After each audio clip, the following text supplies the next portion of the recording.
வணக்கம் and welcome to Udaya's kitchen. இன்னைக்கு நம்ம கிச்சன்ல இருக்கக்கூடிய ஸ்பைசஸ், ஆர்டினரி இன்கிரிடியன்ட்ஸ் இதெல்லாம் வச்சு எப்படி வித்தியாசமான டீ வகைகள் செய்யறதுன்னு பார்க்கலாம். ஸோ டீயில் என்ன ஸ்பெஷல் அப்படின்னு நீங்கள் கேட்பீங்க. நார்மலாக நம்ம கிச்சனில் யூஸ் பண்ணுற பொருட்கள்லே உணவுப் பொருட்கள்லே மருத்துவ குணம் உள்ள பொருட்கள் நிறையா இருக்குது. நமக்கே தெரியும் மிளகு எந்தளவுக்கு உடலுக்கு நல்லது அப்படின்றது, நோய் எதிர்ப்பு சக்தி கொடுக்கும். இந்த மாதிரி இருமல் சளி இதெல்லாம் இருந்தால் அதை தீர்க்கறதுக்கான ஒரு தீர்வு மிளகு அப்படின்றது தெரியும். இது ஒரு உதாரணத்துக்காக சொல்கிறேன். இந்த மாதிரி நிறைய மசாலா பொருட்கள் நம்முடைய கிச்சனில் நம்ம யூஸ் பண்ணுறோம். இதெல்லாம் வச்சு எப்படி டிஃப்ரெண்ட் வெரைட்டிஸ் ஆஃப் டீ செய்கிறது அப்படின்றது இன்றைக்கி நம்ம பார்க்கலாம்.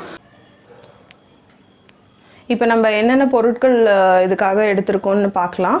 முதல்ல மிளகு, பெப்பர் இது நம்ம எடுத்திருக்கோம். அடுத்ததாக ஏலக்காய்,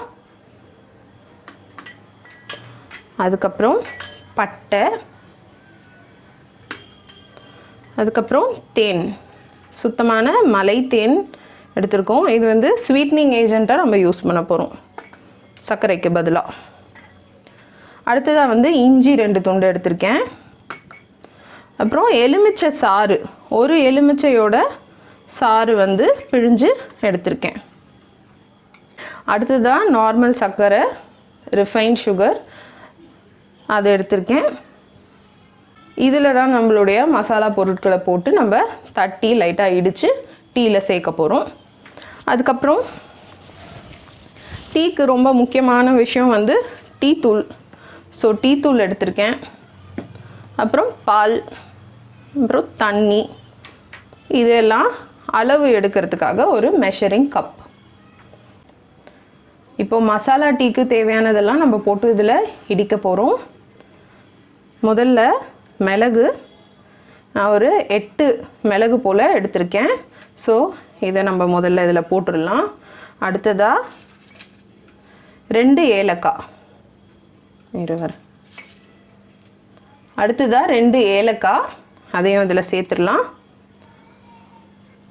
ஒரு சின்ன துண்டு பட்டை, நீங்கள் பார்க்கலாம் இதுக்கு மேலே பட்டை சேர்க்காதீங்க, அது டேஸ்ட்டு மாற்றி விட்டுடும். அதனால் இந்த அளவு சின்ன பட்டை துண்டு நீங்கள் போட்டிங்கன்னா போதும். 1/2 இன்ச்சு இல்லை 3/4 இன்ச்சு இருந்தாலே போதும். இது நம்ம இதில் சேர்த்த பிறகு இஞ்சி வச்சுருக்கோம் இல்லையா, இஞ்சி துண்டு 1. நான் மற்ற ஸ்பைசஸை விட இஞ்சி கொஞ்சம் அதிகமாக, லைக் 2 மடங்கு அதிகமாக மற்ற பொருட்களை விட நான் சேர்க்குறேன். ஏன்னா இதனுடைய சாறு தான் உங்களுக்கு மசாலா டீக்கு ரொம்ப டாமினேட்டிங்காக இருக்கும். அதனால் இந்த அளவு இஞ்சி சேர்த்துக்கோங்க. இப்போது நம்ம இந்த மசாலா டீக்கு 4 பொருட்கள் சேர்த்துருக்கோம். ஸோ இப்போ இதை நம்ம இடிச்சுக்கலாம்.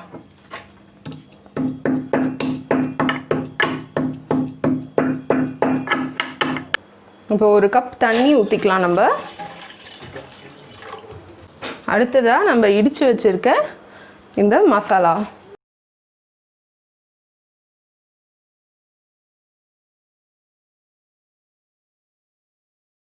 பாருங்கள், இந்த இடித்து வச்சுருக்கோம் அதை இதில் சேர்த்துடுறேன்.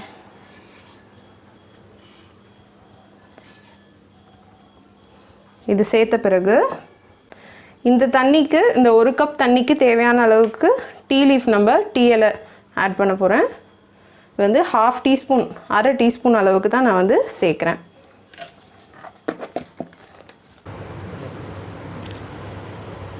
இப்போ நம்ம மசாலா டீ ஒரு 3லேருந்து 4 நிமிஷம் நல்லா கொதிச்சிருக்கு.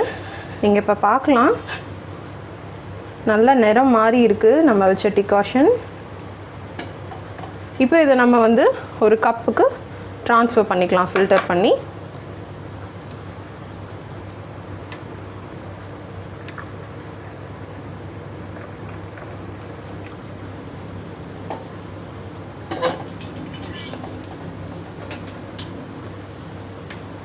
இப்போது நம்மளோட டிகாஷன் ரெடியாக இருக்குது.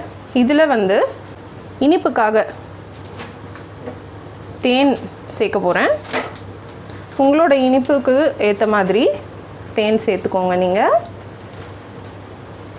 நான் ஒரு 1/2 டீஸ்பூன் அளவு சேர்த்துருக்கேன். ஒரு 4 இல்லை 5 சொட்டு நீங்கள் லெமன் ஜூஸ் சேர்த்துக்கிட்டிங்கன்னா நல்ல ஒரு ரிஃப்ரெஷிங் மசாலா டீ ரெடி. இது வந்து பிளாக் டீ தான், இது பால் சேர்க்காமல்.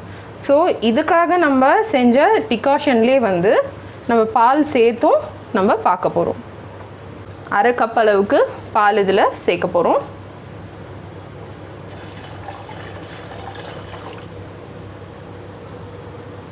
நம்ம டிகாஷனில் மசாலா டீ டிகாஷனில் நம்ம வந்து பால் சேர்த்தாச்சு. இது நல்லா கொதிக்கட்டும். டீயோட டேஸ்ட் வந்து உங்களுக்கு எப்போ நல்லா கிடைக்கும்னா, ஒரு நல்ல டேஸ்டி டீ எப்போ கிடைக்கும்னா அது நல்லா ப்ரூ ஆகணும். இந்த டீ டஸ்ட் ஆகட்டும் இல்லை டீ லீஃப் ஆகட்டும் நம்ம சேர்த்தோன்னா அது கூட வந்து பால், இந்த மற்ற ஸ்பைசஸ் நம்ம சேர்த்துருக்குது இது எல்லாமே நல்லா கொதித்து அதனுடைய சாரெல்லாம் இதில் இறங்கணும். அதுதான் வந்து இந்த ப்ரூயிங் ப்ராசஸ் வந்து ரொம்ப முக்கியம் டீயோட மணத்துக்கும் அதனோட சுவைக்கும். ஸோ அது கொதிக்கட்டும், நம்ம கொஞ்சம் நேரம் விட்டுடலாம். ஒரு 3லேருந்து 4 நிமிஷம் கொதித்த பிறகு அப்புறம் நம்ம இதை பார்க்கலாம். நம்மளோட டீ நல்லா கொதித்து வருது. கொஞ்சம் சிம் பண்ணிக்க போகிறேன். சிம் பண்ணிவிட்டு கொஞ்சம் இப்படி கலக்கி கொடுங்க. போதும், டீ நல்லா கொதிச்சாச்சு, நல்ல மணம் வருது, நல்ல கலர் கிடச்சிருக்கு நமக்கு. இப்போ நம்ம இதை ஃபில்டர் பண்ணி எடுத்துக்கலாம்.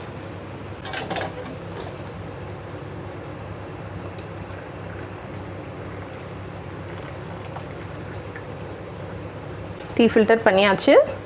நான் வந்து இதுக்கு நார்மல் ரிஃபைன்ட் சுகர் தான் நான் சேர்க்குறேன். உங்களுடைய இனிப்புக்கு ஏற்ற மாதிரி நீங்கள் வந்து சர்க்கரை சேர்த்துக்கலாம் இதில். இது வந்து நம்மளோட மசாலா டீ தயாராகிடுச்சு. இது வந்து நம்மளுடைய மசாலா டீ பால் சேர்க்காதது. இது வந்து டிகாஷன், மசாலா டீ டிகாஷன். இதில் நம்ம வந்து ஹனி சேர்த்துருக்கோம். இது ரொம்ப அருமையான ஒரு ரிஃப்ரெஷிங் ட்ரிங்காக இருக்கும். அடுத்ததாக வந்து இது பால் சேர்த்து நம்ம செஞ்சுருக்க மசாலா டீ. இதுவும் வந்து நல்ல ஒரு சுவையாக இருக்கும். பால் விரும்பி பால் சேர்த்து டீ குடிக்க விரும்புகிறவங்க இது ரொம்ப லைக் பண்ணுவீங்க.